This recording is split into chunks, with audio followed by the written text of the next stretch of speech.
अस्सलाम वालेकुम बच्चों, मैं मोहम्मद साजिद टीएचयू कैंपस से आपका फिजिक्स टीचर। आज हम 9th क्लास के चैप्टर 4 का इंट्रोडक्शन स्टडी करेंगे, जिसका नाम है टर्निंग इफेक्ट ऑफ फोर्स। इस चैप्टर में हम सीखेंगे कि एक फोर्स कैसे घुमाव के सराफ प्रोड्यूस होती है। चैप्टर को स्टार्ट करने से पहले हम इसमें जो मेन चीज है फोर्स, उसके इंट्रोडक्शन की तरफ चलते हैं कि फोर्स क्या चीज है। फोर्स एक ऐसी एजेंसी है जो चीजों को चलने में मदद देती है, रुकने में मदद देती है और इसके साथ साथ उसकी डायरेक्शन चेंज करती है। इस चैप्टर को शुरू करने से पहले कुछ मेजर कॉन्सेप्ट्स आपके साथ शेयर करना चाहूंगा, जिसमें सबसे पहला है फोर्सेस ऑफ बॉडीज, कि बॉडी के ऊपर किस तरह की फोर्सेस एक्ट कर रही होती हैं। इसके बाद इस चैप्टर का अहम टॉपिक है एडिशन ऑफ फोर्सेस, कि आप फोर्सेस को कैसे सम अप कर सकते हैं, कैसे उनका एडिशन कर सकते हैं। अब फोर्सेस को आप ऑर्डिनरी मेथड के थ्रू सम नहीं कर सकते, इसके लिए आपको एक स्पेसिफिक मेथड बनाना पड़ता है, जिसे कहते हैं हेड टू टेल रूल। अब हेड टू टेल रूल क्या है, इसकी स्टडी आप फर्दर इस चैप्टर में पढ़ेंगे। इसके बाद है रेजोल्यूशन ऑफ फोर्सेस। एक ऑब्जेक्ट जो है उसके ऊपर एक वक्त में एक या एक से ज्यादा फोर्सेस एक्ट कर रही है, मींस आप कह सकते हैं उसमें नंबर ऑफ फोर्सेस एक्ट कर रही है। अब वो जो नंबर ऑफ फोर्सेस है उन सब का जब रिजल्ट लिया जाता है तो आपके पास सिंगल एक फोर्स आती है, और उसी फोर्स को जब आप स्प्लिट करते हैं, तोड़ देते हैं उसके कंपोनेंट्स में, उसको हम बोलते हैं रेजोल्यूशन ऑफ फोर्स। इसके साथ हमारे पास आगे है मूवमेंट ऑफ अ फोर्स, और इसका दूसरा नाम है टॉर्क, कि एक ऑब्जेक्ट में कितना टर्निंग इफेक्ट प्रोड्यूस हो रहा है, उसको हम बात करेंगे टॉर्क।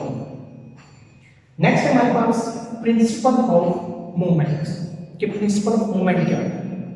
प्रिंसिपल मूवमेंट आपको ये बताएगा कि फोर्सेस के जरिए सर एक ऑब्जेक्ट में या एक बॉडी में कितनी रोटेशन प्रोड्यूस होगी, वो किस डायरेक्शन में होगी, आइदर वो क्लॉकवाइज है या एंटी क्लॉकवाइज है, और एक बॉडी कब बैलेंस होगी, ये आपको इंफॉर्मेशन देगा प्रिंसिपल ऑफ मूवमेंट्स। इसके बाद एक और इंपॉर्टेंट चीज सेंटर ऑफ मास।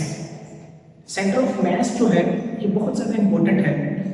जब आप चीजों को बिल्डअप करते हैं, जैसे हाई स्पीड मूविंग कार्स या एरोप्लेन्स की बात की जाए, तो उनको बिल्ड करते वक्त ऑब्जेक्ट के सेंटर ऑफ मास का ख्याल जरूर रखा जाता है।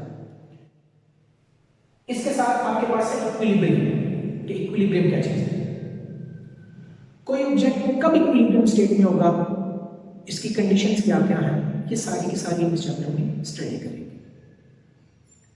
अब हम नेक्स्ट करते हैं अपने फर्स्ट टॉपिक की तरफ, जो है पैरेलल फोर्सेस या like and unlike parallel forces.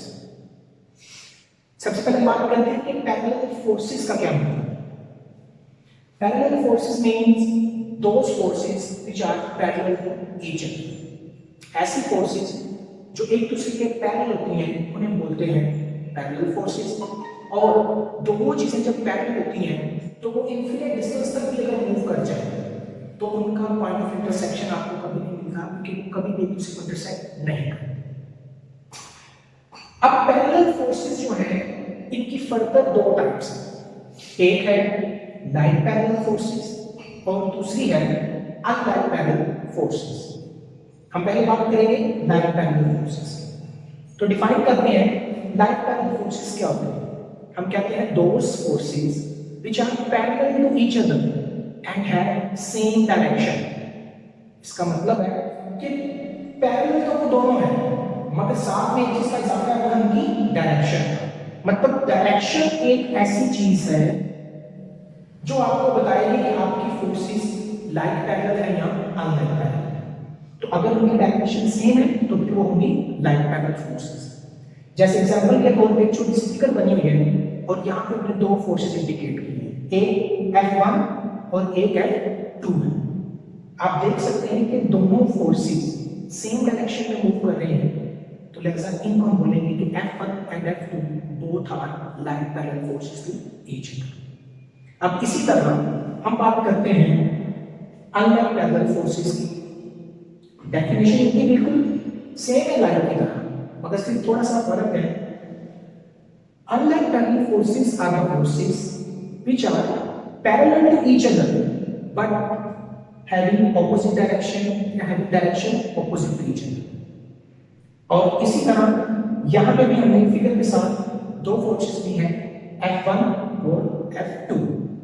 आप यहाँ पे देख सकते हैं कि F1 जो है वो अपवर्ड मूव कर रही है, जबकि F2 डाउनवर्ड मूव कर रही है। इस बात से पता चलता है कि F1 और F2 की जो डायरेक्शन है वो ऑपोजिट है।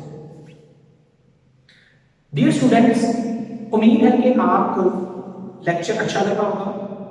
इसके मुताबिक कमेंट सेक्शन में आप पूछ सकते हैं। वस्सलाम, अल्लाह आप सबका हम